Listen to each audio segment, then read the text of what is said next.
Is there any part of you that has ever wished or wanted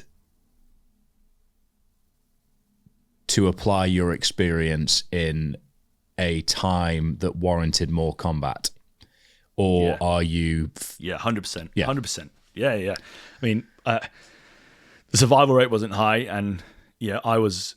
Even though our aircraft, we called it multi-role, so it's air-to-air and air-to-surface, it was able to do combat missions in just the aerial environment, as we call it, like a fighter jet, was a traditional fighter jet. But it also was able to deliver air-to-surface weapons. So, laser-guided and precision weaponry. So, clearly, Battle of Britain. I mean, if you haven't, and if your listeners haven't, there's an amazing book called First Light by Geoffrey Wellham. And he was a 19-year-old Battle of Britain fighter pilot. And so if you read that, you can't help but be inspired. So would I love to have been part of that? Yeah, survival rate was low, but of course I would have been. That would have been incredible.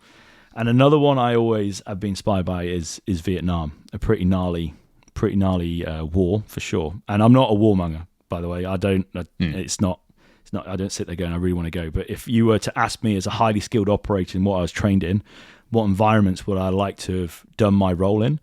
I would like to have been there. There was a particular squadron called the Wild Weasels. Again, Google them, have a look at what they did. There was basically missile systems would be able to work out when the jets were coming in, because if you push out radar energy into the environment, that can be received, so they know you're coming. So these guys used to basically go into Vietnam specifically to be shot at, so then they could know where the missiles were coming from and destroy the missile sites. So these guys were going in every day saying, hey, we're over here.